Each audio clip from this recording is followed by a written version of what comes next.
എല്ലാവർക്കും നമസ്കാരം. ജഗദ്ഗുരു ആദിശങ്കരാചാര്യ സ്വാമികളുടെ നാമധേയത്തിലുള്ള ആദിശങ്കര ഇൻ്റർനാഷണൽ ഫൗണ്ടേഷൻ കഴിഞ്ഞ 3 വർഷമായിട്ട് നടത്തി വരുന്ന, കാരണം ഇന്ന് 34ാമത്തെ ക്ലാസ്സാണ്, സംപൂജ്യ സ്വാമിനി ദേവി ജ്ഞാനാഭനിഷ്ഠ തീർത്ഥ നമുക്കേവർക്കും വേണ്ടി, നമ്മൾക്ക് വേണ്ടി മാത്രമല്ല, ഭഗവാൻ കൃഷ്ണൻ അർജുനനിലൂടെ നമുക്ക് ഉപദേശിച്ചു തന്നതുപോലെ ഈ ലോക സകല ജീവജാലങ്ങളുടെയും നന്മയ്ക്ക് വേണ്ടി നമ്മളിലൂടെ ജഗദ്ഗുരു ആദിശങ്കരാചാര്യ സ്വാമികളുടെ കൃതികളെ താത്വികമായ രീതിയിൽ അവലോകനം ചെയ്ത് ജീവിത നന്മയ്ക്ക് വേണ്ടി, ജീവിത ലക്ഷ്യം നേടുവാൻ വേണ്ടി നമുക്ക് പറഞ്ഞു തന്ന് പഠിപ്പിച്ചുകൊണ്ട് നിൽക്കുന്ന ക്ലാസ്സുകളാണ് നമ്മൾ ദിഗ്വിജയം എന്ന പാഠ്യപദ്ധതിയിലൂടെ നടത്തി വരുന്നത്. ഇന്നത്തെ ആ ക്ലാസ്സിലേക്ക് ഇവിടെ എത്തിയിരിക്കുന്ന എല്ലാവരെയും വളരെ ആദരപൂർവ്വം വേദിയിലേക്ക് ക്ഷണിക്കുന്നു, സ്വാഗതം അർപ്പിച്ചുകൊള്ളുന്നു. അതോടൊപ്പം തന്നെ നമ്മുടെ ഗുരുനാഥയായ സംപൂജ്യ സ്വാമിനി ദേവി ജ്ഞാനാഭനിഷ്ഠ തീർത്ഥയ്ക്കും ആദിശങ്കര ഇൻ്റർനാഷണൽ ഫൗണ്ടേഷൻ്റെ പാദനമസ്കാരം. ഇന്നത്തെ ഈ പാഠ്യപദ്ധതി തുടങ്ങുന്നതിന് മുമ്പ് ആദ്യത്തെ നമ്മുടെ ഈശ്വര പ്രാർത്ഥനയ്ക്കായിട്ട് നമ്മളുടെ പ്രിയങ്കരിയായ സരസ്വതി ഓപ്പോളെ സ്നേഹാദരപൂർവ്വം ക്ഷണിച്ചുകൊള്ളുന്നു. ജയശങ്കര, സരസ്വതി ഓപ്പോള്. അത് കഴിഞ്ഞ് സ്വാമിനി ദയവ് ചെയ്ത് ക്ലാസ്സിലേക്ക് കടക്കാം. ജയശങ്കര. എല്ലാ സജ്ജനങ്ങൾക്കും നമസ്കാരം. വക്രതുണ്ഡ മഹാകായ കോടി സൂര്യ സമപ്രഭ നിർവിഘ്നം കുരു മേ ദേവ സർവകാര്യേഷു സർവദാ. അജ്ഞാനാന്തർജഗനപതിതാൻ ആത്മവിദ്യോപദേശൈഃ ത്രാതും ലോകാൻ ഭവതവശികാ താപപാപസ്യ മാനാൻ മുക്ത്വാ മൗനം വടവിടവിനോ മൂലദോ നിഷ്പദന്തി ശംഭോർമൂർത്തി ശരദി ഭുവനേ ശങ്കരാചാര്യ രൂപാ. സദാശിവസമാരംഭാം ശങ്കരാചാര്യ മധ്യമാം അസ്മദാചാര്യ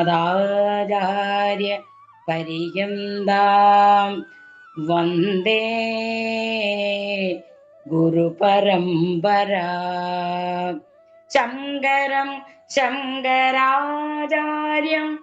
കേശവം ബാദരായണം സൂത്രഭാഷ്യ കൃതൗ വന്ദേ ഭഗവന്തോ പുനഃ പുനഃ. സവിത്രീഭിർവാചാം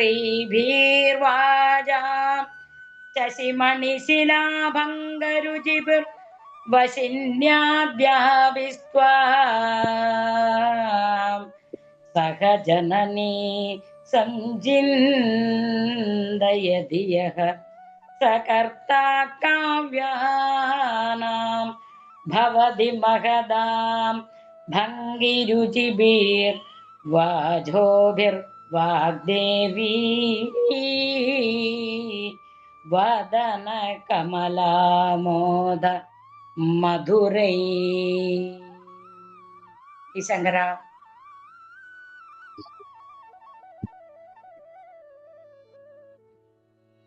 ജയശങ്കര, സ്വാമിനിയെ ആദരപൂർവ്വം ക്ഷണിച്ചുകൊള്ളുന്നു.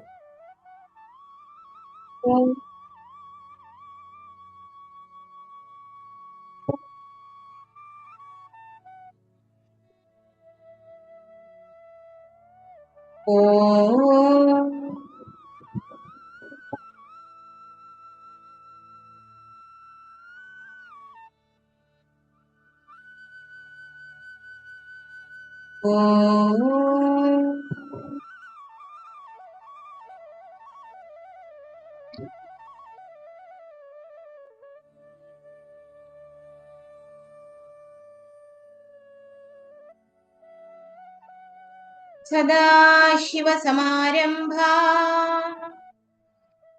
ശങ്കരാചാര്യമധ്യമാ അസ്മദാചാര്യപര്യന്താ വന്ദേ ഗുരുപരമ്പരാ. ശ്രുതിസ്മൃതിപുരാണാനാം ആലയം കരുണാലയം നമാമി ഭഗവത്പാദം ശങ്കരം ലോകശങ്കരം. ശങ്കരം ശങ്കരാചാര്യം കേശവം ബാദരായണം സൂത്രഭാഷ്യകൃതൗ വന്ദേ ഭഗവന്തൗ പുനഃ പുനഃ.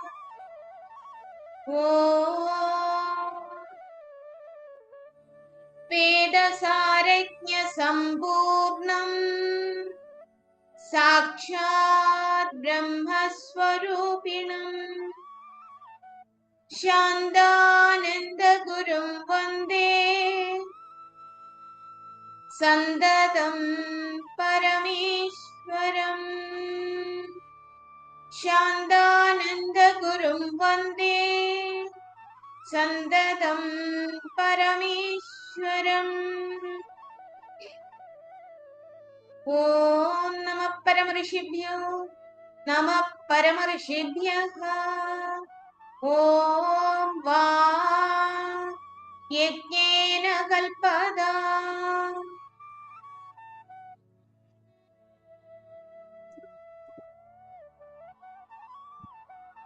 ആദിശങ്കര ഇന്റർനാഷണൽ ഫൗണ്ടേഷനിലെ എല്ലാ കുടുംബാംഗങ്ങൾക്കും ഹൃദയംഗമമായ പ്രണാമം.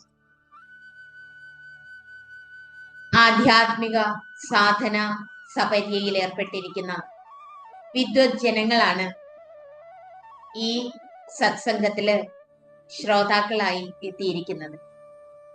വളരെ കാലമായി വേദാന്ത സാരം ശ്രവണം ചെയ്തുകൊണ്ടിരിക്കുന്ന പരിണിത പ്രജ്ഞരായ ജ്ഞാനപിപാസുക്കളായ നിങ്ങൾക്കേവർക്കും സാധനാ പഞ്ചകം എന്ന കൃതി വളരെ താല്പര്യത്തോടു കൂടി ജ്ഞാനത്തിന്റെ തേജസ്സോടു കൂടി തന്നെയാണ് ശ്രവണം ചെയ്തുകൊണ്ടിരിക്കുന്നത് എന്നുള്ളതില് സംശയമില്ല. സാധനാ പഞ്ചകം നാം കഴിഞ്ഞ ക്ലാസ്സുകളിലൊക്കെ പറഞ്ഞിട്ടുള്ളത് പോലെ ആചാര്യ ഭഗവത് പാദർ ഈ ഭുവനത്തിലെ വാസം അവസാനിപ്പിച്ച് പോകാൻ നേരത്താണ് തന്റെ ശിഷ്യഗണങ്ങൾക്ക് വേണ്ടി ഏതുപദേശം നൽകും എന്ന് ശിഷ്യർ ആവശ്യപ്പെട്ടപ്പോൾ 40 സാധനകൾ മുടങ്ങാതെ അനുഷ്ഠിക്കണം എന്ന് പറഞ്ഞിട്ടാണ് ഈ സോപാന പഞ്ചരത്നം അഥവാ ഉപദേശ പഞ്ചരത്നം അഥവാ സാധന പഞ്ചകം എന്ന ഈ കൃതി ഉപദേശിച്ചത്. ഈ 40 സാധനകളും വെറുതെ കേൾക്കാനുള്ളതല്ല, കേട്ട് മറക്കാനുള്ളതല്ല. പിന്നെയോ ഇത് ശ്രവണം ചെയ്ത് മനന നിധിധ്യാസങ്ങൾക്ക് വിധേയമാക്കി നിരന്തരം തന്റെ ജീവിതത്തിന്റെ ഭാഗമാക്കി മാറ്റുന്നവർക്ക് മാത്രമേ ഈ കൃതി പ്രയോജനപ്പെടുകയുള്ളൂ. ഇന്ന്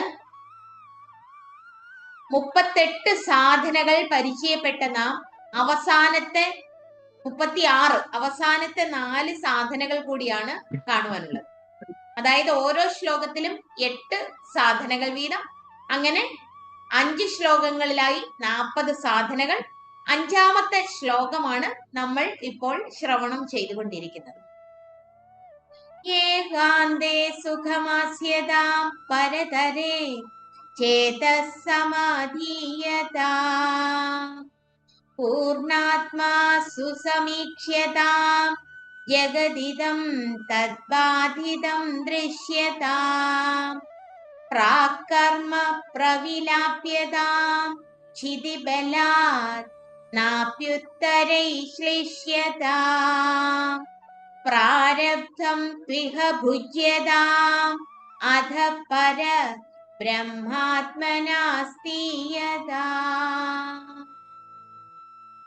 ഏകാന്തേ സുഖമാസ്യതാം പരതരേ ചേത സമാധീയതാ പൂർണാത്മാ സുസമീക്ഷ്യതാം ജഗദിദം തദ്ബാധിതം ദൃശ്യതാ. ഈ 2 വരികള് നമ്മൾ കഴിഞ്ഞ ക്ലാസ്സിൽ ശ്രവണം ചെയ്തു. ഇന്ന് അവസാനത്തെ 2 വരി പ്രാകർമ്മ പ്രവിലാപ്യതാ പ്രാകർമ്മ പ്രവിലാപ്യതാ ചിതിബലാ നാപ്യുത്തരൈ ശ്ലിഷ്യതാ.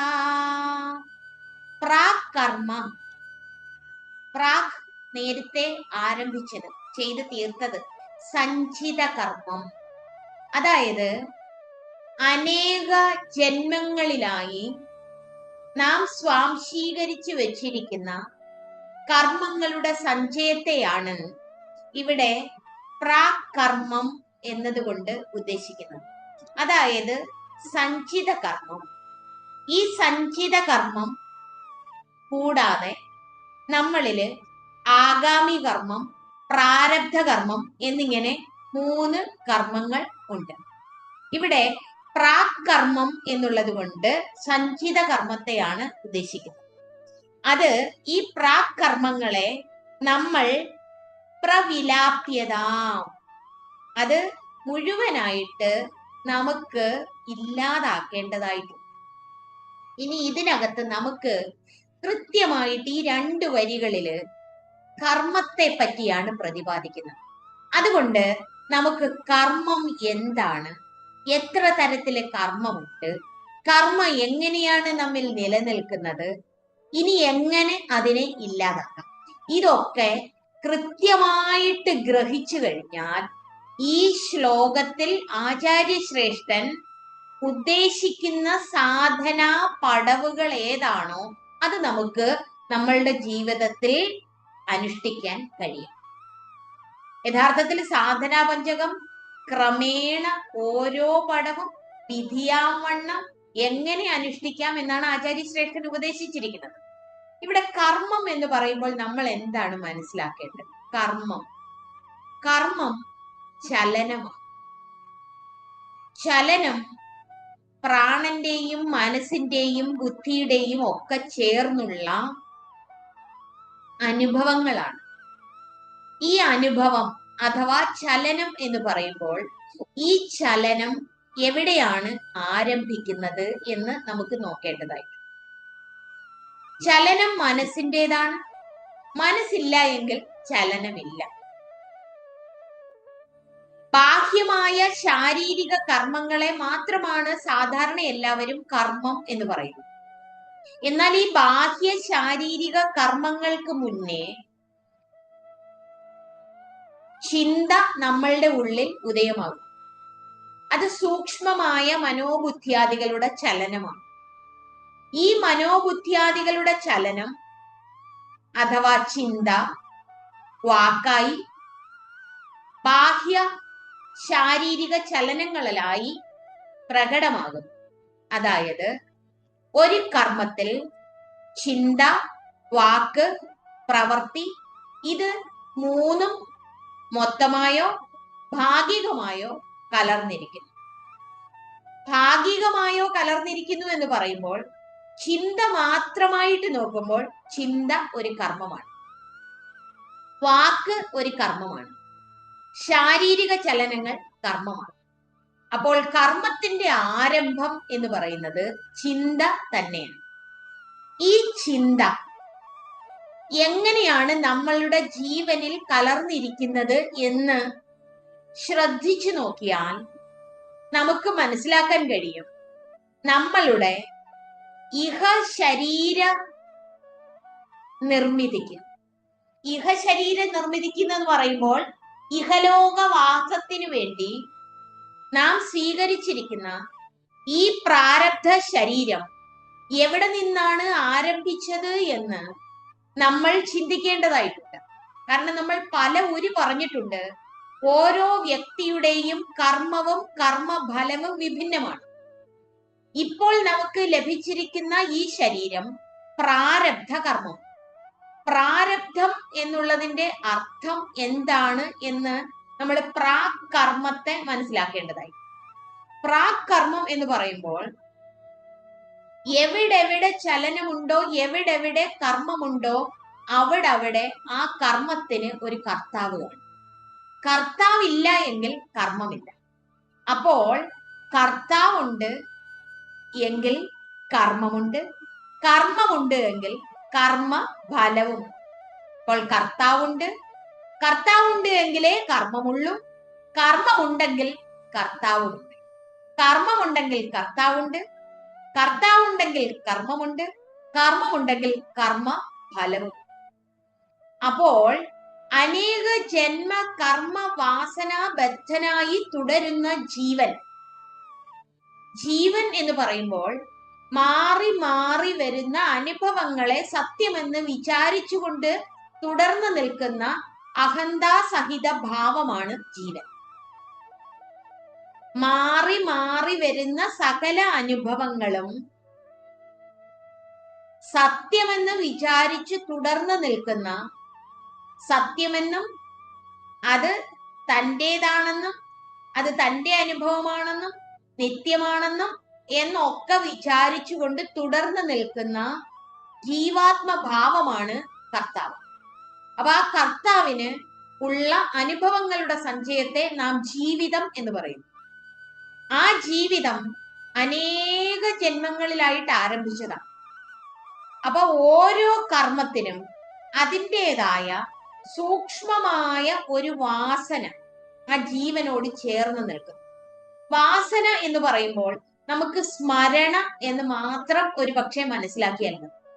പക്ഷെ സ്മരണ ആവർത്തിച്ച് ചെയ്യുമ്പോൾ അതൊരു സംസ്കാരമായി മാറും. അപ്പോൾ ഒരു ജീവനില് ചെയ്യുന്ന കർമ്മങ്ങളുടെ സ്മരണ കൂടുതൽ പ്രബലമാകുമ്പോൾ അത് സംസ്കാരമായി മാറും.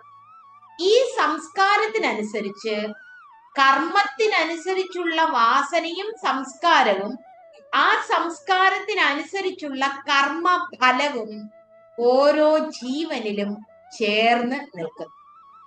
കാരണം കർമ്മത്തിനുള്ളിൽ തന്നെ കർമ്മഫലം അന്തർഹിതമാണ്. നാം പറഞ്ഞിട്ടുണ്ട്, അതായത് ഒരു നെല്ലിക്കയിൽ അതിന്റെ കുരു എങ്ങനെ അടക്കം ചെയ്തിരിക്കുന്നുവോ അതുപോലെ കർമ്മത്തിൽ കർമ്മഫലം അന്തർഹിതമാണ്. അത് കർമ്മം പ്രാണനോട് ചേർന്നിരിക്കുന്നതിനാൽ, ജീവനോട് ചേർന്നിരിക്കുന്നതിനാൽ ആ ജീവനിൽ അതിന്റെ ഫലം ചേർന്നിരിക്കും. ഇനി കർമ്മം എങ്ങനെ ഒരു ജീവനിൽ ചേർന്നിരിക്കുന്നു എന്ന് ശ്രദ്ധിക്കുക. നാം കാണുന്നു, കേൾക്കുന്നു. ഇപ്പോൾ നിങ്ങൾ ഇത് കേട്ടുകൊണ്ടിരിക്കുകയാണ്. കേൾക്കുക എന്നുള്ളത് ഒരു കർമ്മമാണ്. ആരാണ് കേൾക്കുന്നത്? ഞാനാണ് കേൾക്കുന്നത്. എന്താണ് കേട്ടുകൊണ്ടിരിക്കുന്നത്? സാധന പഞ്ചകം എന്ന കൃതിയാണ് കേൾക്കുന്നത്. അപ്പോൾ കേൾക്കുന്നവനുണ്ട്, കേൾവി എന്ന കർമ്മമുണ്ട്, ആ കർമ്മത്തിന് ഒരു കർമ്മ ഫലവും ഉണ്ട്. അപ്പോൾ കേൾക്കുക എന്ന കർമ്മത്തോട് ചേർന്ന് കർത്താവ് ഇരിക്കുന്നു. അതുപോലെ തന്നെ നാം കാണുന്നുണ്ട്. എന്താണ്? ഓൺലൈൻ പ്ലാറ്റ്ഫോം നാം കാണുന്നുണ്ട്. ആ കാഴ്ച നമ്മളുടെ കർമ്മം. ആ കർമ്മത്തിലും ഒരു ഫലം ഇരിക്കുന്നു. ഇതുപോലെ പഞ്ചേന്ദ്രിയ ദ്വാര ഉള്ള സകല കർമ്മങ്ങളുടെയും ഫലം വാസനയായി, സംസ്കാരമായി, അനേക ജന്മങ്ങളിലായി ചേർത്ത് വച്ചിരിക്കുന്നതിനെ നാം സഞ്ചിത കർമ്മം, ചി എന്ന ധാതുവിന് നല്ലവണ്ണം കൂട്ടിച്ചേർത്തിരിക്കുന്നത്, സ്വരിക്കൂട്ടിയിരിക്കുന്നത് എന്നൊക്കെയാണ് അർത്ഥം. സഞ്ചിതം എന്ന് പറഞ്ഞാൽ സമ്യക്കായി കൂട്ടിച്ചേർത്ത് വെച്ചിരിക്കുന്നു.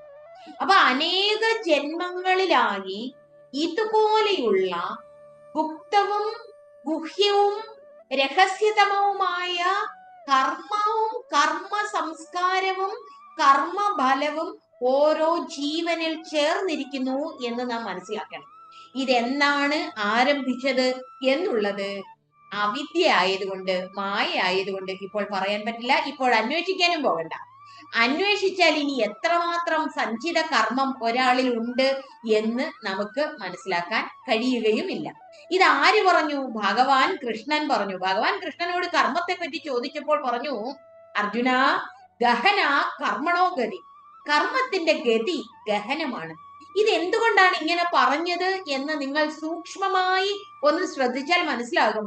ഒരു വ്യക്തിയുടെ കാണുക എന്നുള്ള കർമ്മത്തില് രാഗദ്വേഷാദികൾ കലർന്നിരിക്കുന്നു എങ്കിൽ രാഗത്തിന്റെ ഫലം അതിനനുസരിച്ച് വരും. അത് സംസ്കാരമായി വരുമ്പോൾ സംഘബദ്ധതയിലൂടെ, ദ്വേഷത്തിലൂടെ, അസൂയയിലൂടെ, മത്സരത്തിലൂടെ, ലോഭത്തിലൂടെ, അസൂയയിലൂടെ ഏതെല്ലാം കർമ്മഫലം ഒരു കാഴ്ച എന്ന കർമ്മത്തിൽ ചേർന്നിരിക്കുന്നുവെന്ന് ജീവനും നിശ്ചയിക്കാൻ കഴിയുന്നില്ല. പക്ഷേ ആ സമയത്തുണ്ടാകുന്ന കർമ്മത്തിനനുസൃതമായി ജീവനിൽ സൂക്ഷ്മതരമായ ഒരു ഗുപ്ത ലേഖനം, ചിത്രഗുപ്തൻ എന്നുള്ള അദൃശ്യ ശക്തി വൈഭവം നടത്തുന്നതിനാൽ കാണുക എന്നുള്ള കർമ്മം ഒരു ജീവൻ, ഒരു പ്രാണി എന്നാരംഭിച്ചു എന്ന് നമുക്ക് പറയാൻ കഴിയുന്നില്ല. അങ്ങനെ അനേകം ജന്മങ്ങളിലായി സഞ്ചയിച്ചു വെച്ചിരിക്കുന്ന ഈ സഞ്ചിത കർമ്മത്തിന്റെ അക്കൗണ്ട് ഗഹന കർമ്മണോ ഗതി എന്നേ പറയാൻ പറ്റൂ. കാരണം ഓരോ നിമിഷത്തിലും കർമ്മബദ്ധരായി ഓരോ ജീവനും ഇങ്ങനെ തുടർന്നുകൊണ്ടിരിക്കുകയാണ്. അങ്ങനെയുള്ള ആ പ്രാകർമ്മം എന്ന് പറയുമ്പോൾ നമുക്ക് മനസ്സിലാക്കണം, യ കർത്താ ഭവതി സ ഏവ ഭോക്താ ഭവതി. ആരാണോ കർത്താവ് അവൻ തന്നെ ഭോക്താവും ആയി ഭവിക്കുന്നു എന്ന് വേദപ്രമാണം. യ കർത്താ ഭവതി സ ഏവ ഭോക്താ ഭവതി. ഇതെന്താ? അലൗകിക വിഷയേ വേദാഹ പ്രമാണാഹ.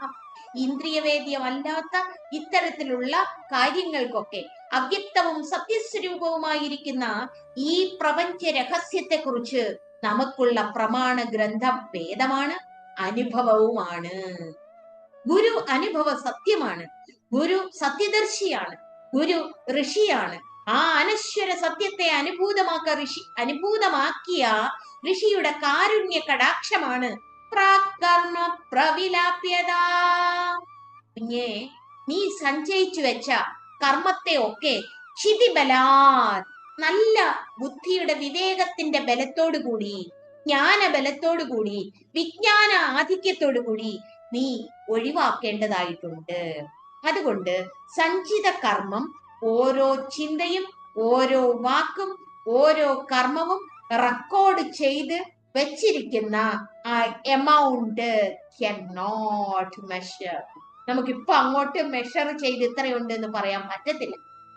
അങ്ങനെയുള്ള ആ സഞ്ചയ കർമ്മം ഓരോന്നും ഫലഭോഗത്തിനായിട്ട് ഓരോ തരത്തിലുള്ള ശരീരത്തെ സ്വീകരിച്ചു കൊണ്ടിരിക്കുകയാണ് നാം ചെയ്യുന്നത്. ഓരോ തരത്തിലുള്ള ശരീരത്തെ സ്വീകരിച്ചുകൊണ്ട് ആ ശരീര സ്വീകാര്യത്തില് നമുക്ക് മനസ്സിലാക്കുവാൻ കഴിയുന്നത് ഭോഗയോനിയുമുണ്ട്, കർമ്മയോനിയുമുണ്ട്. പ്രാണിവർഗങ്ങളെ നമുക്ക് രണ്ട് വിഭാഗത്തിലായിട്ട് തരംതിരിക്കാം. അതായത് ഭോഗയോനി, ഭോഗം ചെയ്യുക എന്ന് പറഞ്ഞാല് അത് ആ കർമ്മ ഫല ഭോഗത്തിന് വേണ്ടി മാത്രം സ്വീകരിച്ചിരിക്കുന്ന ശരീരമാണ്.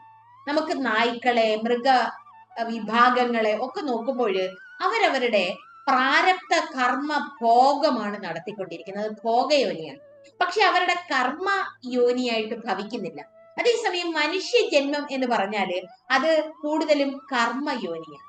അത് പ്രാണികളുടെ വാസനാ ബലത്തിനനുസരിച്ചിരിക്കും അത് ഏത് യോനിയിലേക്ക് പിറക്കുന്നു എന്നുള്ളത്. അപ്പോൾ വിവേകിയായ മനുഷ്യൻ കർമ്മയോനിയിൽ പെടുന്നു എന്ന് പറയുമ്പോൾ വിവേകസഹിതമായ ബുദ്ധി പ്രദാനം ചെയ്തുകൊണ്ടാണ് മനുഷ്യന് പുരുഷ പ്രയത്നത്തിനുള്ള സന്ദർഭം ലഭ്യമായിരിക്കുന്നത്. അത് പുണ്യപരിഭാഗത്താലും ആണ് ലഭിച്ചിരിക്കുന്നത്.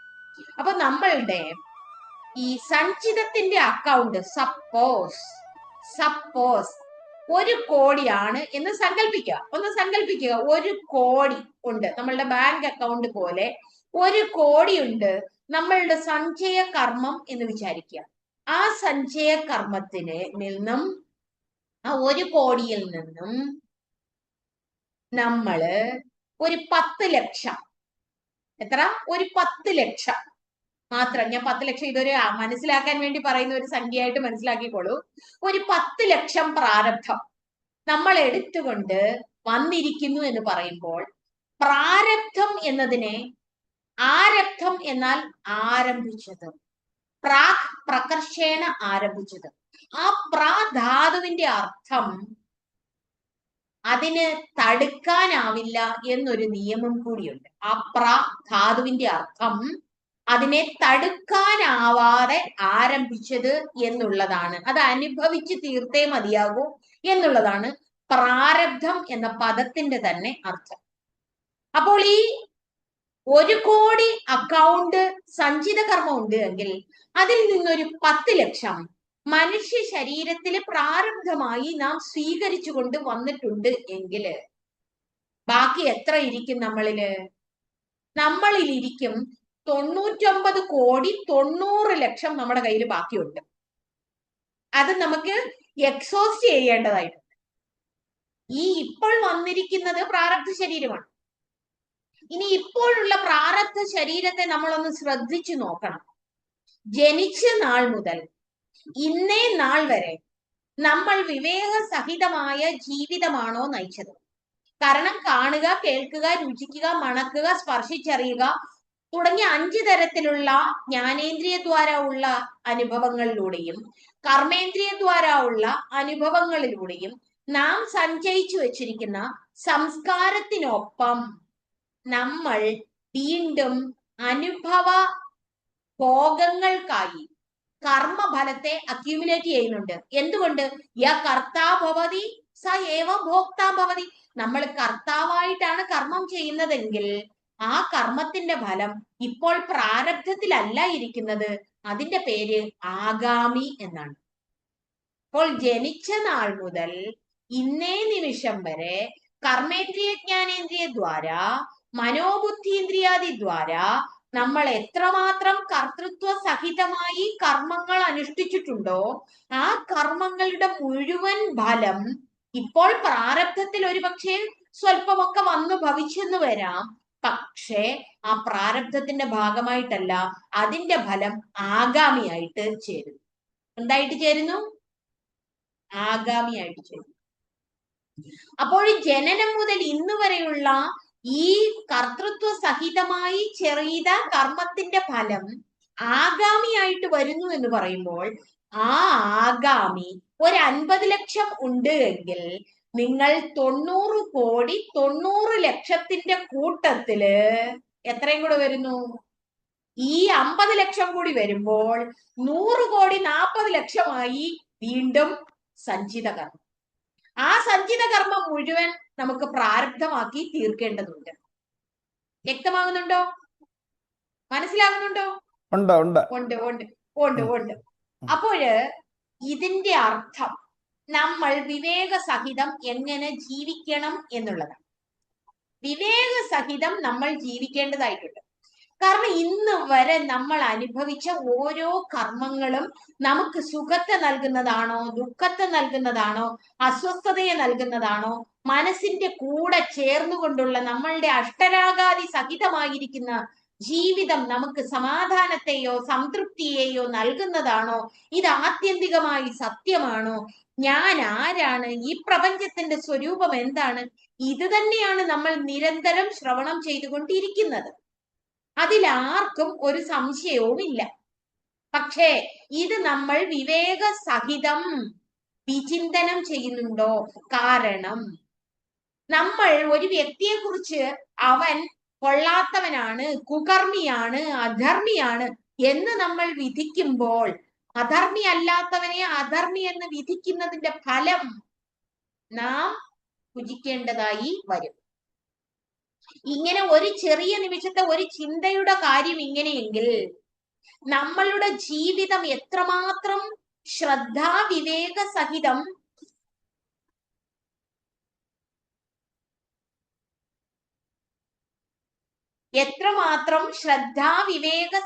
നയിക്കേണ്ടതായിട്ടുണ്ട് എന്നുള്ളതിന്റെ ഒരു ഉദ്ബോധനമാണ് ആചാര്യ ഭഗവത് പാദർ ഈ വരികളിലൂടെ തന്നിരിക്കുന്നത്.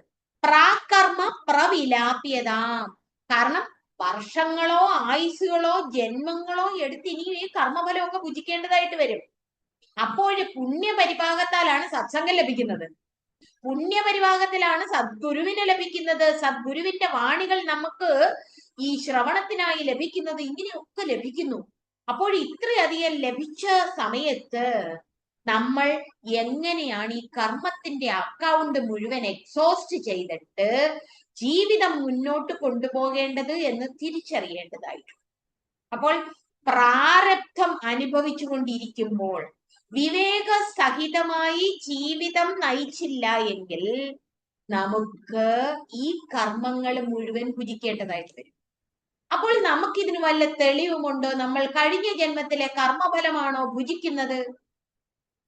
ഓരോരുത്തരും ചോദിക്കും, ഭഗവാനെ എനിക്ക് ഈ വിധി വരാൻ ഞാൻ എന്താണ് ചെയ്തത്? തികച്ചു അധർമ്മിയായ പാപങ്ങൾ ചെയ്യുന്ന അവനെ നല്ല പന പോലെ വളർത്തുന്നുവല്ലോ, എനിക്ക് എന്തുകൊണ്ട് ഈ കഷ്ടപ്പാടുകളൊക്കെ തന്നു എന്ന് എല്ലാവരും ഭഗവാനോട് ചോദിക്കാറുണ്ട്. ഭഗവാനോട് ചോദിക്കുമ്പം ഭഗവാനെ നമ്മൾ പൂർണ്ണമായിട്ട് മനസ്സിലാക്കിയിട്ടില്ല, കർമ്മ വിധി നിയമങ്ങളെ ശ്രദ്ധിച്ച് ആചാര്യന്മാർ ഉപദേശിച്ചത് വിചിന്തനം ചെയ്തിട്ടുമില്ല. നമ്മളുടെ കാലിൽ ഒരു മുറിവ് വരുമ്പോൾ അല്ലെങ്കിൽ ഒരു മുള്ളു കൊള്ളുമ്പോൾ ഭഗവാനോട് ചോദിക്കും, ഭഗവാനെ എന്റെ കാലിൽ എന്തിനാ ഈ മുള്ളു തറച്ചത്, എന്തിനാ ഈ മുറിവുണ്ടാക്കിയത് എന്ന് ഭഗവാനോട് ചോദിക്കും. എന്റെ കൃഷ്ണ, എന്റെ ഭഗവാനെ, നീയെങ്കിലും എനിക്കിങ്ങനെ തന്നല്ലോ, എന്താ എന്റെ കാലൊടിയാഞ്ഞ ഭഗവാനെ എന്ന് ചോദിച്ചില്ല. ഭഗവാൻ കാലൊടിക്കില്ലല്ലോ, ഇല്ല. കാലൊടിയാഞ്ഞ എന്താ ഭഗവാനെ എന്നല്ല ചോദിച്ച, കാല് മുള്ളുകൊണ്ട് എന്താ ഭഗവാനെ എന്ന് ചോദിച്ചു. അപ്പൊ നമുക്ക് ലഭിക്കാതിരിക്കുന്നതിനെ നമ്മൾ വരാതിരിക്കുന്ന ആപത്തിനെ നാം കാണുന്നില്ല, വരുന്ന ആപത്തിനെ കാണുന്നു. വരുന്ന ആപത്തിനും കാരണക്കാരൻ ഭഗവാനല്ല, വരുന്നതിനും കാരണക്കാരൻ ഭഗവാനല്ല എന്നുള്ളതിന്റെ തെളിവ് നമ്മൾ ചില സമയത്ത് ചോദിക്കാറുണ്ട്. പാവം ആ പിഞ്ചു കുഞ്ഞിന് കാഴ്ചയില്ലാതെ പോയല്ലോ, അന്ധനായി ജനിച്ചല്ലോ, കേൾവിയില്ലാതെ ജനിച്ചല്ലോ, മുടന്തനായി ജനിച്ചല്ലോ. ഇങ്ങനെ ഓരോരുത്തരും ഓരോ തരത്തിലുള്ള കർമ്മഫല ഭോഗത്തിന് വേണ്ടിയാണ് പ്രാരബ്ധ ശരീരം സ്വീകരിച്ചത് എന്ന് മനസ്സിലാക്കിക്കൊള്ളണം. ഇതിനും വളരെ അധികം ഉദാഹരണങ്ങൾ നമ്മളുടെ ഭഗവത്ഗീതയിലും ശുചീനാം ശ്രീമതാം ഗേഹേ അല്ലെ, എങ്ങനെ യോഗഭ്രഷ്ടോ വിജായതേ, യോഗഭ്രഷ്ടരായവരെവിടെ ജനിക്കുന്നു, മറ്റുള്ളവരെവിടെ ജനിക്കുന്നു, ഓരോ ജീവന്റെയും ഗതി എന്താണ് അല്ലെ. ഭുഞ്ചാനം വാ ഗുണാൻ ഉത്ക്രാമന്തം സ്ഥിതം വാപി ഭുഞ്ചാനം വാ ഗുണാനിതം വിമൂഢാനുപശ്യന്തി പശ്യന്തി ജ്ഞാനചക്ഷുഷ. ജ്ഞാനചക്ഷുസുള്ളവര്, ജ്ഞാനികള് കൃത്യമായിട്ട് അറിയുന്ന ഒരു ജീവന്റെ ഗതി എന്താണെന്ന്. അപ്പോഴൊരു ജീവൻ ഒരു ഗർഭത്തെ പ്രാപിക്കുമ്പോഴ്, ഒരു മാതൃകുക്ഷിയില് പ്രവേശിക്കുമ്പോൾ തന്നെ ആ ജീവന്റെ കർമ്മഫല ഭോഗത്തിനനുസൃതമായ മാതൃകുക്ഷിയെ ആയിരിക്കും ആ ജീവൻ സ്വീകരിക്കുന്നത്. ഇതിനൊക്കെ കൃത്യമായ നിയമസംഹിതയുണ്ട്.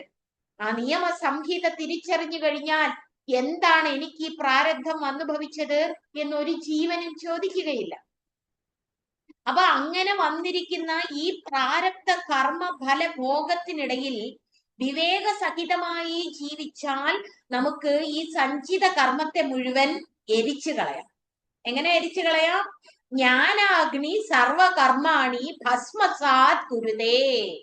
അർജുന, ജ്ഞാനാഗ്നിയില് സർവകർമ്മങ്ങളെയും ഭസ്മീകരിക്കാം.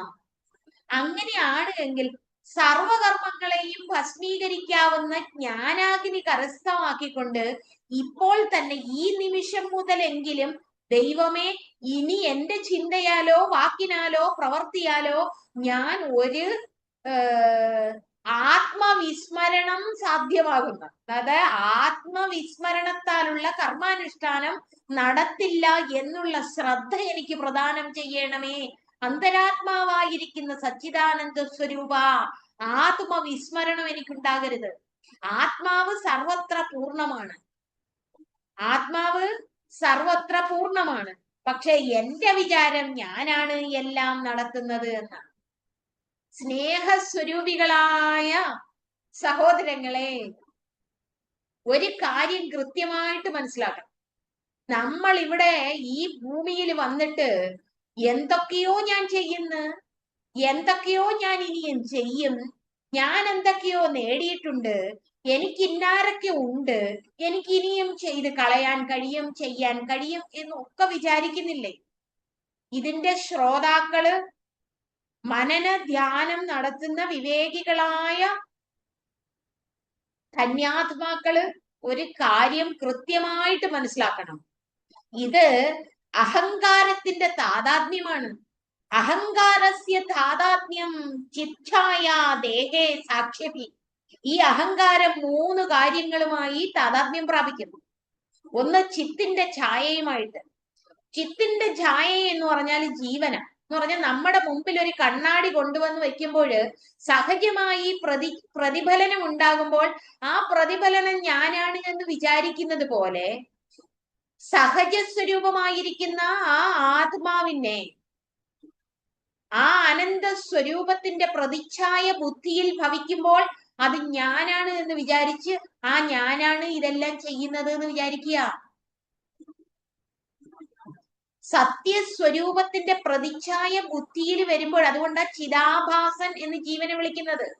നമ്മൾ കഴിഞ്ഞ ക്ലാസ്സിലും ഈ ഉദാഹരണം പറഞ്ഞിട്ട് പല ക്ലാസ്സുകളിലും പറഞ്ഞിട്ടുണ്ട്. സൂര്യന്റെ പ്രകാശം ദർപ്പണത്തിൽ പതിക്കുമ്പോൾ ദർപ്പണത്തിൽ നിന്നുള്ള പ്രതിഫലന പ്രകാശം കൂടുതൽ പ്രകാശാത്മകമായി തോന്നുന്നത് പോലെ പരമാത്മ ചേതനയുടെ പ്രതിഫലന പ്രകാശം ബുദ്ധിയില് വന്നു ഭവിക്കുമ്പോൾ അത് ഞാനാണ് എന്ന് തെറ്റായി ധരിക്കുകയാണ് ചെയ്യുന്നത്. ഇവിടെ ഈ ഞാൻ ദേഹവുമായി ചേർന്ന് ദേഹാത്മബുദ്ധിയിലേക്ക് വന്നിട്ട് ഞാനാണ് ഈ കർമ്മം ചെയ്യുന്നത് എന്ന് വിചാരിക്കുകയാണ്. ഇവിടെ കർമ്മത്തിന് കർത്തൃത്വം ഈ പ്രകൃതിയിൽ ഒന്നും എടുക്കുന്നില്ല. സൂര്യൻ ഇന്നേ വരെ നമ്മളോട് പറഞ്ഞിട്ടില്ല ഈ പ്രപഞ്ചത്തെ മുഴുവൻ പ്രകാശാത്മകമാക്കുന്നത് ഞാനാണ് എന്ന് സൂര്യൻ പറഞ്ഞിട്ടില്ല.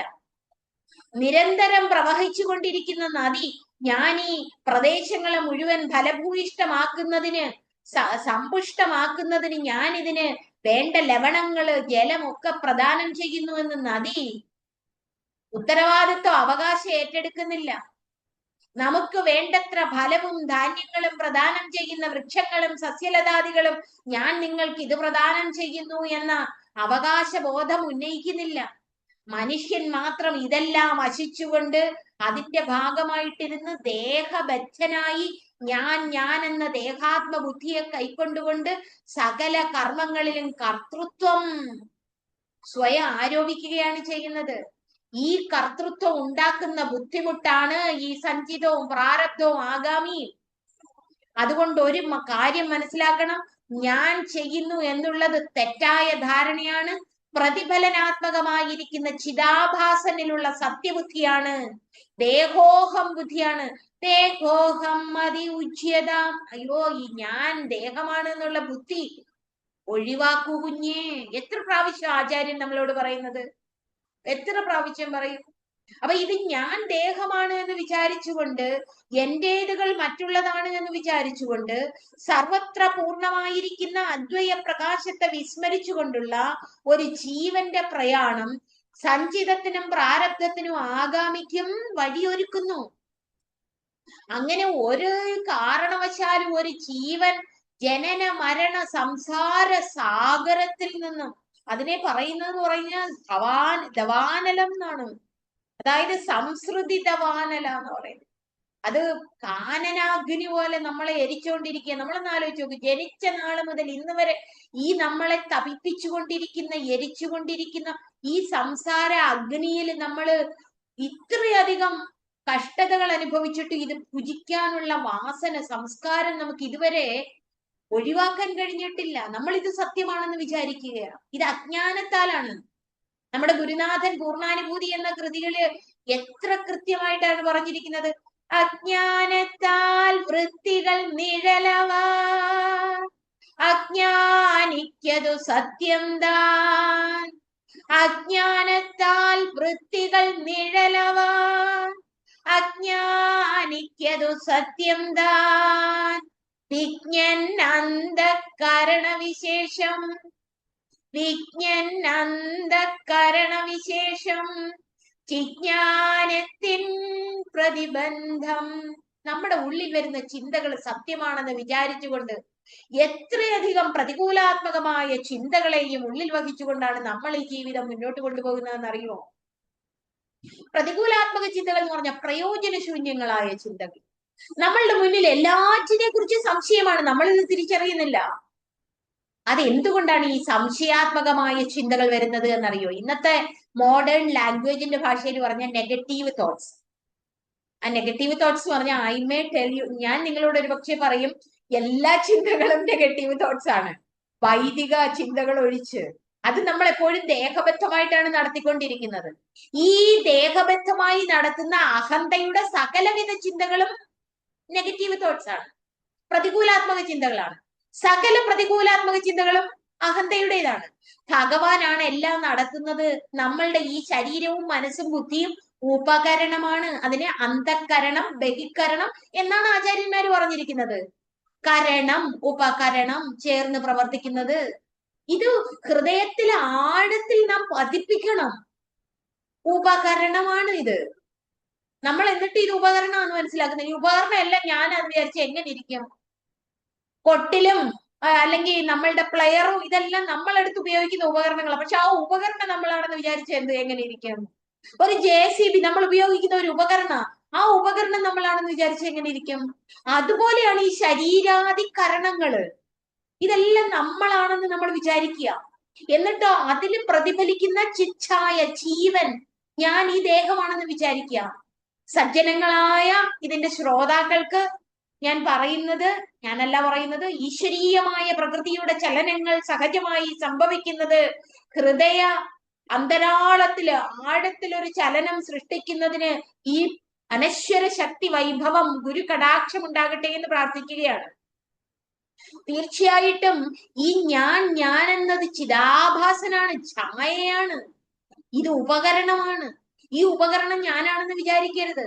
ഉപകരണത്തിലുള്ള സത്യബുദ്ധി നിമിത്തം ഞാൻ കർത്താവാണെന്ന് വിചാരിക്കുക. ഇവിടെ ഭഗവത് ശക്തിയല്ലാതെ അന്യമായി അല്പം പോലുമില്ല.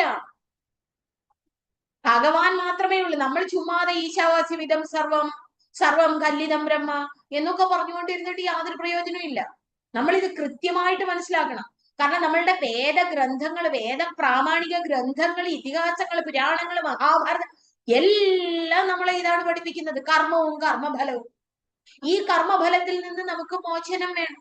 കർമ്മഫലത്തിൽ നിന്ന് മോചനം നേടുന്നതിന് വേണ്ടി ഒരു രാവണനെ വരച്ചു കാട്ടി, ഒരു വാത്മീകിയെ വരച്ചു കാട്ടി, ഒരു രത്നാകരൻ വാത്മീകിയായത് വരച്ചു കാട്ടി, ഒരു പരീക്ഷത്തിന് ഒരു നിമിഷം തടുക്കാനാവാത്ത പ്രേരണ എങ്ങനെ ഉണ്ടായി?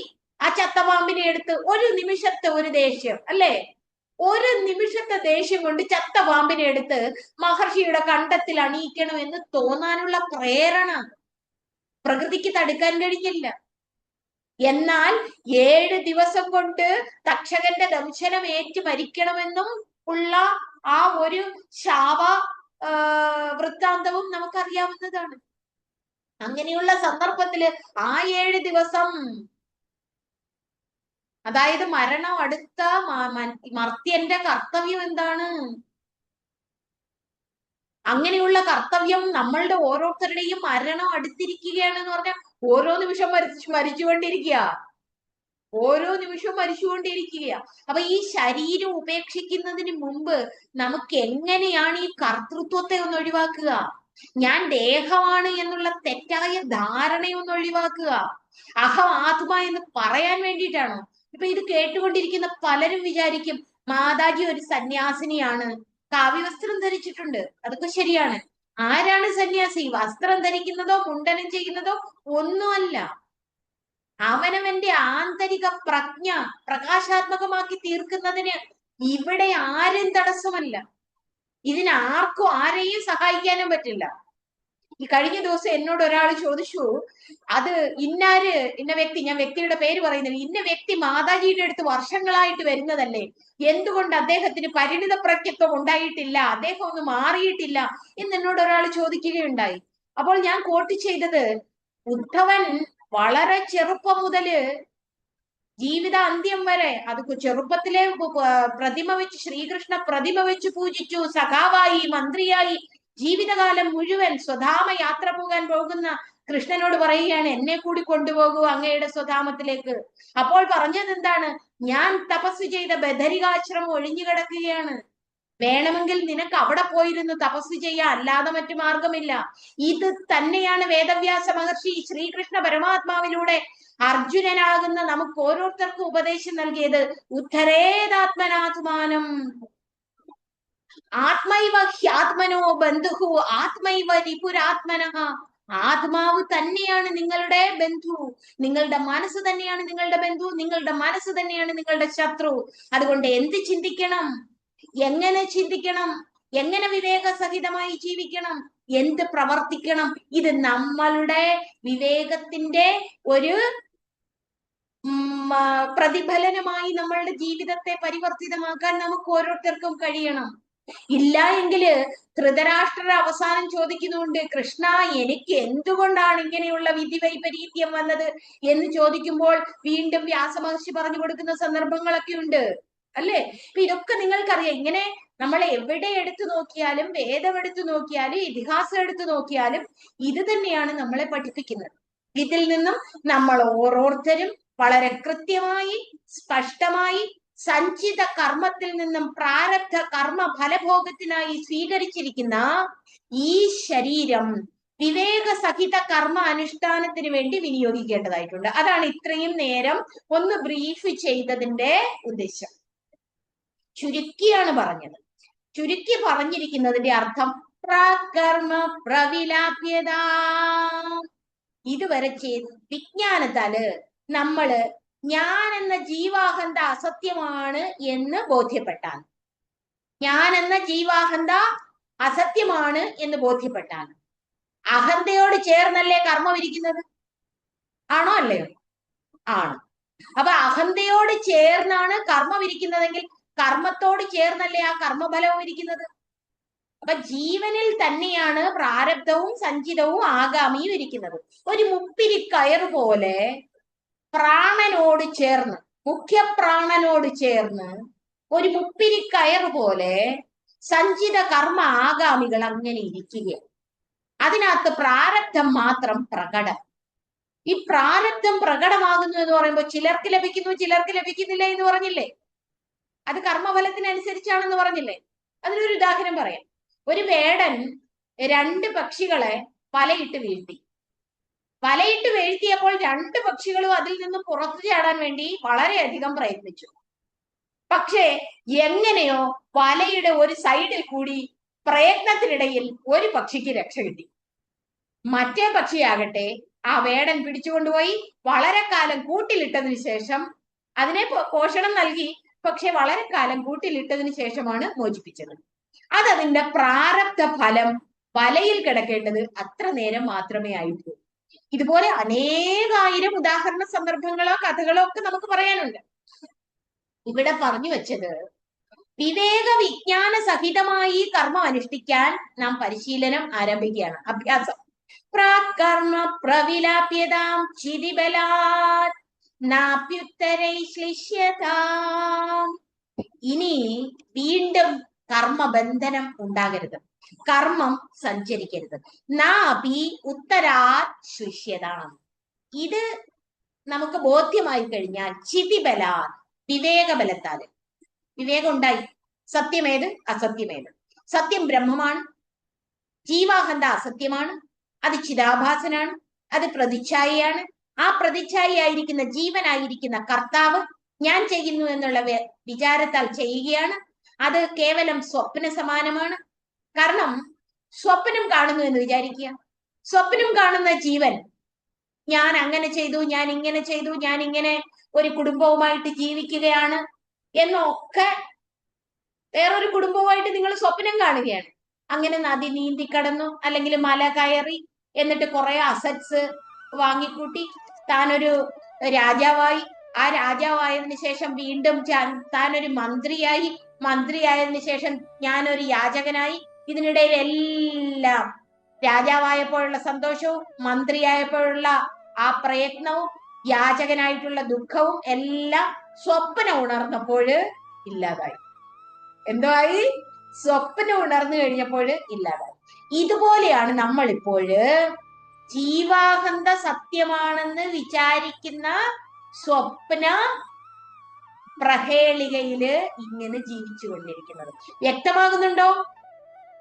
ഉണ്ട് ഉണ്ട് ഞാൻ ഉണ്ട് ഉണ്ട് പറയുന്നത് ഉണ്ട്. വ്യക്തമാവുന്നുണ്ട് അങ്ങനെയെങ്കില് വ്യക്തമാവുന്നുണ്ട്. അങ്ങനെയെങ്കില് നമ്മൾക്ക് മനസ്സിലാക്കേണ്ടത് ഈ സ്വപ്നത്തിൽ നിന്നും നമ്മൾ ഉണരേണ്ടതിന് ഞാൻ എന്ന ജീവാഹന്ത അസത്യമാണ് എന്ന് കണ്ടുകൊണ്ട് ഞാനിന്റെ ചേർത്തു വച്ചിരിക്കുന്ന കർമ്മങ്ങൾ മുഴുവൻ തന്റെ സംസ്കാരത്തോട് ചേർത്ത് വച്ചിരിക്കുമ്പോൾ ഈ ജീവാഹന്ത അസത്യമാണെന്ന് ബോധ്യമായാൽ നമുക്ക് ഒരു കാര്യം ബോധ്യമാകും.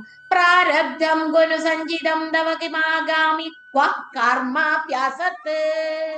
പ്രാരബ്ധം ഗുരു സഞ്ചിതം തവ കിമാഗാമി.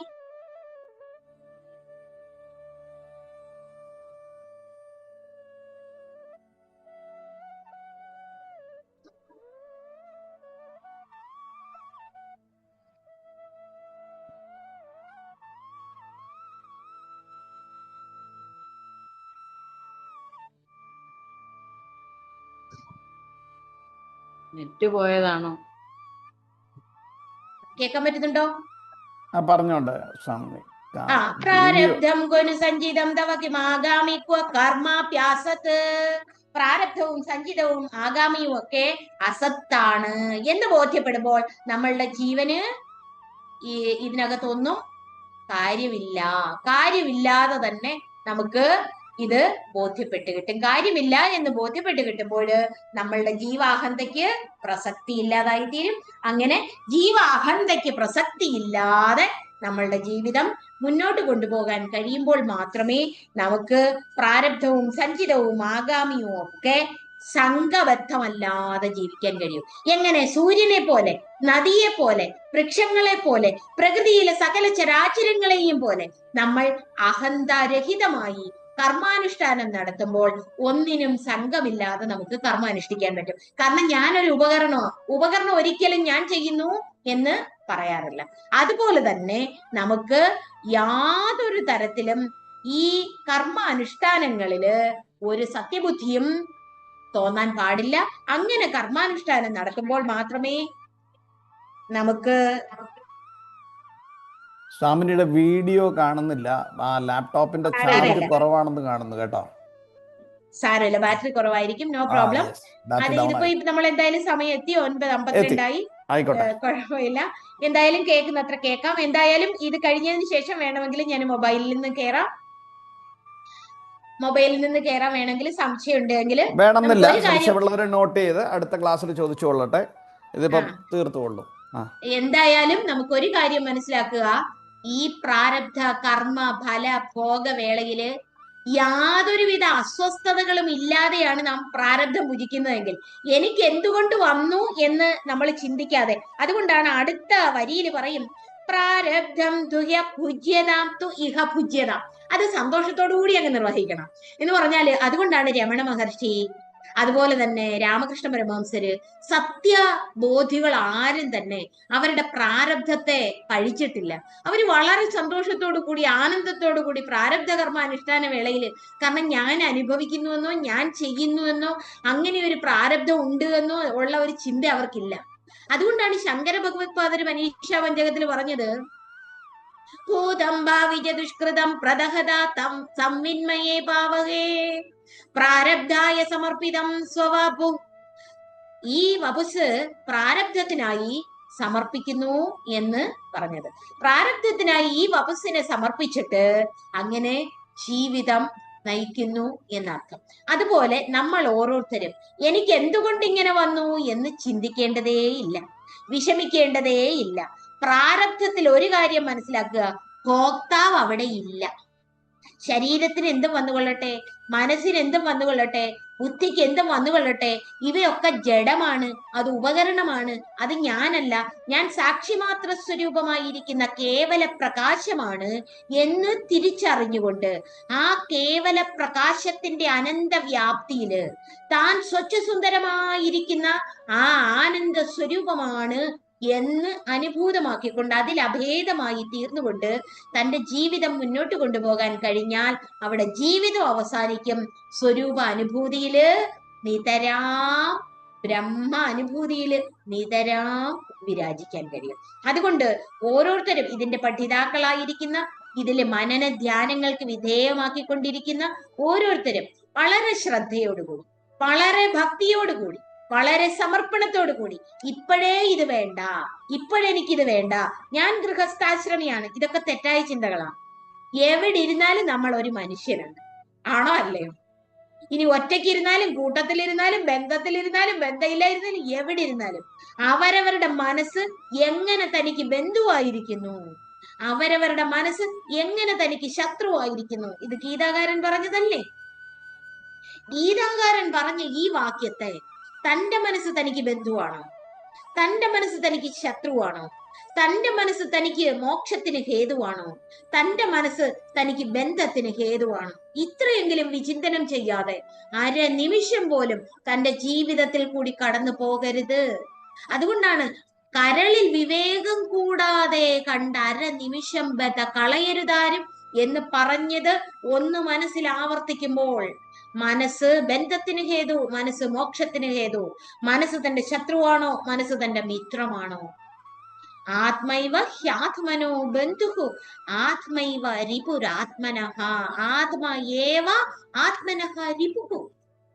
ഇത് നമ്മൾ മനസ്സിലാക്കിയിട്ട് കർത്തൃത്വരഹിതമായി, ഭോക്തൃത്വരഹിതമായി സച്ചിദാനന്ദ ബോധത്തിന്റെ ആ വ്യാപകത്വത്തില് നമുക്ക് ജീവിതം നയിക്കാൻ കഴിഞ്ഞാൽ നമ്മളുടെ ജീവിതം സാർത്ഥകമായി തീരും. പ്രാരബ്ധത്തെ ഇല്ലാതാക്കാൻ കഴിയും. അപ്പോഴോ പ്രാരബ്ധം ത്വിഹ ഭുജ്യതാം, ഇവിടുത്തെ പ്രാരബ്ധത്തെ നമ്മൾ ആനന്ദത്തോടു കൂടി കൊണ്ടുപോകുക. ശരീരം ഇപ്പോൾ കൊഴിഞ്ഞു വീണമെങ്കിൽ കൊഴിഞ്ഞു വീഴട്ടെ, അതൊരു ഉപകരണമല്ലേ.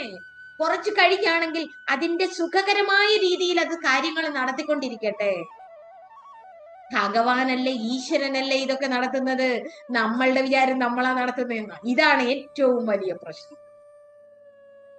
ഇതൊക്കെ ആ അദൃശ്യ ശക്തിയുടെ നിയാമകമായ ആ പ്രാഭവത്തെ നമ്മൾ തിരിച്ചറിയാതിരിക്കുമ്പോൾ കർത്തൃത്വം വരും. അദൃശ്യ ശക്തിയുടെ പ്രാഭവത്തെ തിരിച്ചറിഞ്ഞു കഴിഞ്ഞാൽ കർത്തൃത്വം ഇല്ല. എങ്ങനെ കർത്തൃത്വം വരും ഒരാൾക്ക്? ആ സർവത്ര പൂർണ്ണമായിരിക്കുന്ന ചേതന എന്നൊരു ഒരേ ഒരു വാക്കിൽ പോലും ശ്രദ്ധ നിർത്തുന്ന ഒരു സാധകനെ സംബന്ധിച്ച്, ആദിശങ്കര ഇന്റർനാഷണൽ ഫൗണ്ടേഷനിലെ സാധകരാണ് ഇവിടെ കൂടിയിരിക്കുന്നത്. അപ്പൊ ഈ സാധകനെ സംബന്ധിച്ച് സത്യം ദൈവമാണ്, അത് സർവത്ര പൂർണ്ണമാണ്. സർവത്ര പൂർണ്ണമാണ് എന്ന് ശ്രദ്ധയോട് ശ്രവണം ചെയ്ത ഒരാളെ സംബന്ധിച്ച് ഉപകരണം, നിഴല്, ജഡം ഞാനാണ് എന്ന് പറയാൻ ഉള്ള അവിവേകം വരില്ല. ആ അവിവേകം വരാത്തത് കൊണ്ട് തന്നെ കർത്തൃത്വ ഭോക്തൃത്വ രഹിതമായി ജീവിക്കുന്നതിനുള്ള ഒരു ശ്രദ്ധ വരും.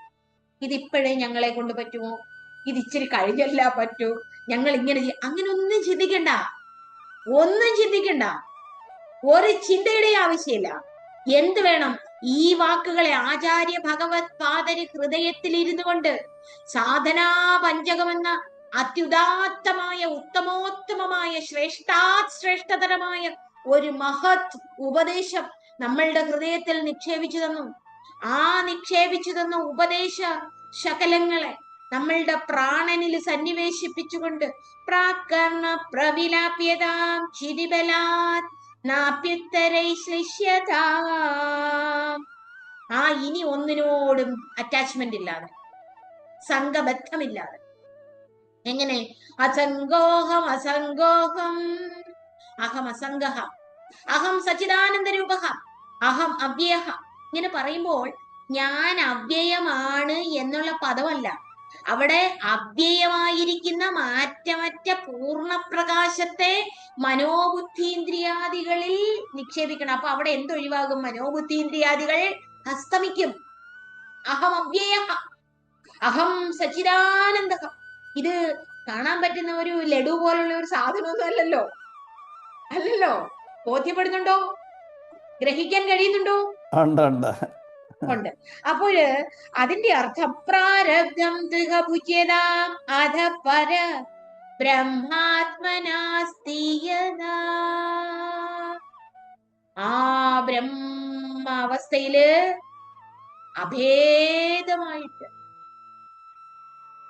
അങ്ങനെ വിരാജിക്കാൻ കഴിയണം. അപ്പോഴ് ഈ സാധനാ പഞ്ചകം എന്ന കൃതി ആദിശങ്കര ഭഗവത് പാദര് വേദോ നിത്യമധീയതാം തതുദിതം കർമ്മസ്വനുഷ്ഠീയതാ, വേദോ നിത്യമധീയതാം തതുദിതം കർമ്മസ്വനുഷ്ഠീയതാം എന്ന് പറഞ്ഞ് ആരംഭിച്ചത് അവസാനം കൊണ്ട് നിർത്തിയിരിക്കുന്നത് എങ്ങനെയാ? 40-ാമത്തെ ഉപദേശം. പ്രാരബ്ധം ദുഃഖഭുജ്യതാം അധ പര ബ്രഹ്മാത്മനാസ്തീയതാ. നിങ്ങൾ ബ്രഹ്മാനുഭൂതിയിൽ അഭേദമായി വിരാജിക്കുക എന്ന് പറഞ്ഞുകൊണ്ടാണ് ഈ 40 സാധനകൾ ഇത്രയും നേരം ശ്രവണം ചെയ്തുകൊണ്ടിരുന്നവര് കർമ്മത്തിന്റെയും കർമ്മഫലത്തിന്റെയും അതിക്ലേഷ്ടമായിരിക്കുന്ന, അതിസങ്കീർണമായിരിക്കുന്ന, സംഭവ ബഹുലമായിരിക്കുന്ന, ശോകസങ്കുലമായിരിക്കുന്ന അതിന്റെ വിനാശത്തെ വിചിന്തനം ചെയ്തുകൊണ്ട്, സംസാര കാനന അഗ്നിയെ നമ്മൾ എങ്ങനെ തപിപ്പിച്ചുകൊണ്ടിരിക്കുന്നു എന്ന് വിചിന്തനം ചെയ്തുകൊണ്ട് ഇതിൽ നിന്നും മോചനം നേടുന്നതിന് വേണ്ടി, ഇതിൽ നിന്നും എന്നേക്കുമായി പുറത്തു കിടക്കുന്നതിന് വേണ്ടി ഈ 40 സാധനകൾ വരുന്ന ഒരു മാസം ഓരോ ദിവസവും 10 മിനിറ്റ് എങ്കിലും എടുത്തു, കേവലം 10 മിനിറ്റ് ഈ സാധനാ പഞ്ചകത്തെ നിങ്ങൾ മനനം ചെയ്യണം, ഹൃദിസ്ഥമാക്കണം, മനനം ചെയ്യണം. ഈ 40 സാധനകളും അടുത്ത ക്ലാസ്സില് നമ്മൾ ഒരു 40 സാധനകൾ പറയാൻ 40 മിനിറ്റ്, ഓരോ മിനിറ്റ് എടുത്ത് ഓരോ സാധനയും നമ്മൾ പറയും. പക്ഷെ അതിനു മുമ്പ് നിങ്ങൾ ഇത് മുഴുവൻ ഹൃദിസ്ഥമാക്കണം. ഹൃദിസ്ഥമാക്കിയിട്ട് അടുത്ത ക്ലാസ്സിൽ 40 സാധന പറയുന്നത് ഈ പുസ്തകം പഠിച്ചു കഴിഞ്ഞു എന്ന് പറഞ്ഞെടുത്ത് മാറ്റിവെക്കാനല്ല. പുസ്തകം പഠിച്ചു കഴിയും, പുസ്തകം കാണാൻ പഠിക്കാനല്ലല്ലോ ഇത് നമ്മള് മനനം ചെയ്ത് ധ്യാനാത്മകമായി അനുഭൂതമാക്കുന്നതിന് വേണ്ടിയിട്ടാണ്. അപ്പൊ ഇത് അനുഭൂതമാക്കുന്നതിന് വേണ്ടി നമ്മളുടെ ജീവിതത്തെ സാധനാ പഞ്ചകം എന്ന കൃതിക്ക് സമർപ്പിച്ചു. അത് സാധനാ പഞ്ചകം എന്ന കൃതി ആചാര്യ ഭഗവത് പാദരുടെ ഹൃദയം തന്നെയാണ്. ആചാര്യ ഭഗവത് പാദരുടെ ഹൃദയം നമ്മളുടെ ഹൃദയത്തില് സമ്മിളിതമായി പോയി എന്ന് പറഞ്ഞാല് അവിടെ ആ ഏകാന്താദ്വയ ചൈതന്യ പ്രഭ അത് മാത്രമേ ഉള്ളൂ. ആ പ്രഭയിൽ അഭേദമായി തീരുന്നതിന് ഏവർക്കും കഴിയട്ടെ എന്ന് ആത്മാർത്ഥമായി പ്രാർത്ഥിക്കുന്നു.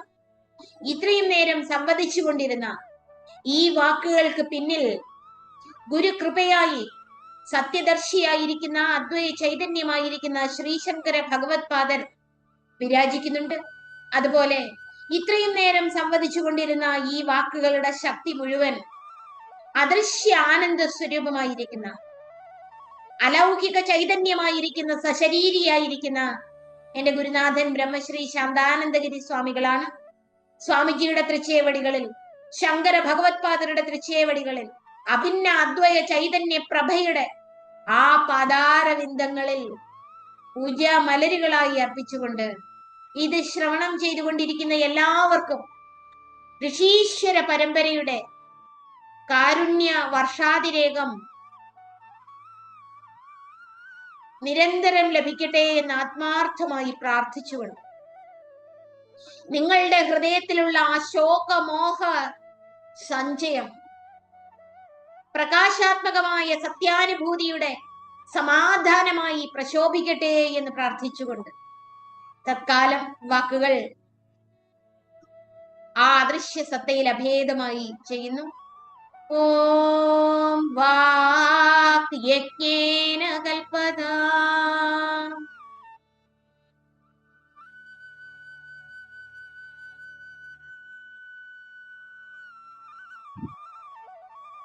ജയശങ്കര സ്വാമിനി ക്ലാസ് കഴിഞ്ഞോ? കഴിഞ്ഞു. അപ്പോൾ തീർച്ചയായിട്ടും എന്നത്തെയും പോലെ ഇന്നത്തെയും ഈ സാധനാപഞ്ചകം അതിമനോഹരമായിട്ട് നമുക്ക് വളരെ ലളിതമായി പറഞ്ഞു തന്നു. ഞാൻ എന്ന ജീവാഹന്ത അസത്യമാണ് എന്ന് ആഞ്ഞടിച്ച് ബോധ്യമാക്കിക്കൊണ്ട് വിവേക വിജ്ഞാന സഹിതം ജീവിക്കണം എന്നുള്ള മന്ത്രമാണ് നമുക്കിന്ന് മനോഹരമായിട്ട് പറഞ്ഞു തന്നിരിക്കുന്നത്. അജ്ഞാന ശങ്കരാചാര്യസ്വാമികൾ പറഞ്ഞിരിക്കുന്നത് തന്നെ അജ്ഞാനസ്യ നിവർത്യസ്യ ജ്ഞാനോന ഇവന കർമ്മണ എന്ന്. അപ്പോൾ നമ്മൾ സാക്ഷി മാത്രമായിരിക്കുന്ന അനന്തസ്വരൂപമായ അതാണ് എന്ന് മനസ്സിലാക്കണം എന്ന് പറഞ്ഞു തന്നു. വളരെ മനോഹരമായിരുന്നു, വളരെ നന്നായിരുന്നു. എല്ലാവരും സ്വാമിനി പറഞ്ഞു തന്നതുപോലെ ഈ 40 സാധനകളും പഠിച്ച് അത് പരിപാലിക്കുവാൻ തയ്യാറാവട്ടെ എന്നുള്ള പ്രാർത്ഥനയോടും കൂടി ഞാൻ വാമനേട്ടനെ വേദിയിലേക്ക് ക്ഷണിക്കുകയാണ്. ജയശങ്കര.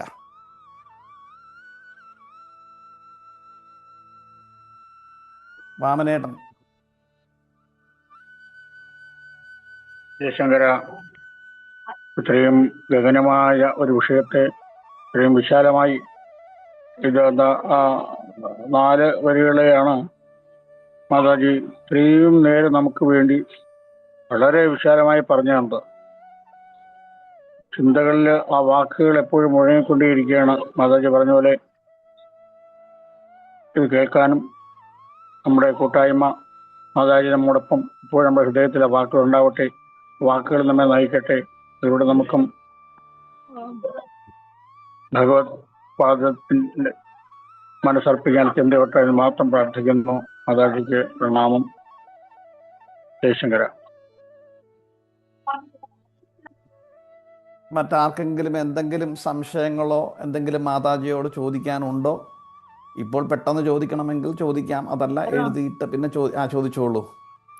എത്ര മനോഹരമായ ആ ഒരു മണിക്കൂർ, എന്ത് നല്ല ലളിതമായ രീതിയിൽ നമുക്ക് സാധാരണക്കാർക്കും മനസ്സിലാകത്തക്ക രീതിയിൽ. പിന്നെ മാതാജി പറഞ്ഞു അവരവരനുഭവിക്കേണ്ട കർമ്മങ്ങൾ അവരവരനുഭവിച്ചേ പറ്റൂ. പിന്നെ എന്താ മാതാജി, പിന്നെ നമുക്ക് ഈ ഭയം, ഈ മരണഭയം, അത് എല്ലാവർക്കും ഉള്ള ഒരു അവസ്ഥയാണ്. ഞാൻ മാതാജി ഇതൊക്കെ പറഞ്ഞപ്പോഴും മനസ്സുകൊണ്ട് ചിന്തിക്കുമായിരുന്നു, അതിൽ നിന്ന് നമുക്കൊരു മോക്ഷം ഇല്ലേ ഭജഗോവിന്ദൻ തന്നെയാണെന്ന് തോന്നുന്നു. ഭഗവാനെ ഭജിക്കുക, ആ ഒരു പോയിന്റാണ് ലാസ്റ്റ് വന്ന് നിൽക്കുന്ന ഭാഗം. കാരണം കുറെ നമുക്കതിൽ നിന്ന് അനുഭവിക്കാനുള്ളത് നമ്മൾ അനുഭവിച്ചേ പറ്റൂ.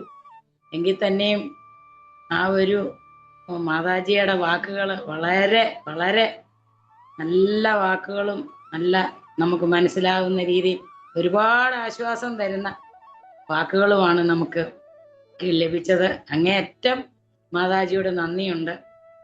ജയശങ്കര. സരസ്വതി, അപ്പോളെ ഇപ്പം മാതാജി പറയുകയുണ്ടായി ജ്ഞാനാഗ്നിയിൽ സർവകർമ്മങ്ങളെയും ഭസ്മീകരിക്കാമെന്ന്. അപ്പം ഭയം എന്നുള്ളത് വേണ്ട, മരണം എന്നുള്ളതിനെ കുറിച്ച് ഇതിപ്പോൾ പറഞ്ഞില്ലേ, അശങ്കോഹം എന്ന് പറയുകയുണ്ടായി ഇല്ലേ മാതാജി? അത് ഭയം എന്ന് പറയുന്നത് ദ്വിതീയാത് വൈ ഭയം ഭവതി, രണ്ടുണ്ടെങ്കിൽ ഭയമുണ്ട്. യഥാർത്ഥത്തില് മരണം എന്നുള്ളത് എന്താണ് എന്ന് മരണം ആ ഭയത്തെ പറ്റി ഇപ്പൊ പറഞ്ഞത്. അപ്പൊ മരണഭയം എന്ന് പറഞ്ഞാല് നമ്മള് ഇന്നിട്ട വസ്ത്രം മാറ്റുന്നതിന്, വസ്ത്രം മാറ്റി അടുത്ത വസ്ത്രം സ്വീകരിക്കുന്നതിന് നമ്മള് ഭയപ്പെടാറില്ല. ഈ വസ്ത്രം മാറുന്നത് പോലെ മാത്രമേ ഉള്ളൂ മരണമെന്ന് വളരെ കൃത്യമായിട്ട് ഗീതാകാരൻ, അതായത് വ്യാസ മഹർഷി ശ്രീകൃഷ്ണ പരമാത്മാവിലൂടെ അർജുന ദ്വാര നമുക്ക് ഏവർക്കും ഇത് ഉപദേശിച്ചത്. അതായത് വാസാംസി ജീർണാനി യഥാ വിഹായ, യഥാ ജീർണാനി വാസാംസി വിഹായ തഥാ ജീർണാനി ശരീരാണി വിഹായ. ജീർണ വസ്ത്രങ്ങൾ ഉപേക്ഷിക്കുന്നത് പോലെയാണ് ഈ ജീർണ ശരീരം ഉപേക്ഷിക്കുന്നത്. അത് എപ്പോൾ സമയം എത്തുന്നുവോ അതിന് കൃത്യമായിട്ട് പറഞ്ഞാൽ ഈ ശരീരത്തിൽ ഇരുന്ന് ഭുജിക്കേണ്ട പ്രാരബ്ധ കർമ്മത്തിന്റെ ഫലം. നമ്മൾ പറഞ്ഞില്ലേ 1 കോടിയിൽ നിന്ന് 10 ലക്ഷം എടുത്തോണ്ട് ഇങ്ങോട്ട് വന്നതെന്ന്. ആ 10 ലക്ഷം എടുത്തോണ്ട് വന്നത് എപ്പോൾ തീരുന്നു അപ്പോൾ പോകും. ആ 10 ലക്ഷം നമ്മള് 10 കോടിയിൽ നിന്ന് 10 ലക്ഷം എടുത്തോണ്ട് ഇങ്ങോട്ട് വന്നു. ആ 10 ലക്ഷം എടുത്തോണ്ട് വന്നത് എക്സോസ്റ്റ് ആവുമ്പോ, അനുഭവിച്ചു കഴിയുമ്പോൾ, അപ്പോഴ് നമ്മളുടെ പരിപാടി കഴിഞ്ഞു. പക്ഷെ ആ സമയത്ത് നമ്മൾ അക്യൂമുലേറ്റ് ചെയ്യുന്നുണ്ട് 50 ലാക്ക് എങ്കില് എന്ത് സംഭവിക്കും? 100 കോടി 40 ലക്ഷം നമ്മൾ വീണ്ടും അക്യൂമുലേറ്റ് ചെയ്ത് വീണ്ടും പ്രാരബ്ധ ശരീരം എടുക്കേണ്ടി വരും. പ്രാരബ്ധ ശരീരം അത് ഭോഗയോനിയായിട്ടാണോ കർമ്മയോനിയായിട്ടാണോ എടുക്കുന്നതെന്ന് നമ്മൾ ചിന്തിക്കണം. അപ്പൊ അങ്ങനെ ആവുമ്പോൾ നമ്മൾ വിവേകസഹിതമായിട്ട് ജീവിക്കുക എന്ന് പറയുന്നത് കർത്തൃത്വരഹിതമായി ജീവിക്കുക. ദൈവമേ ഞാനൊന്നും ചെയ്യുന്നില്ല, എല്ലാം ഈശ്വരൻ ചെയ്യുന്നു.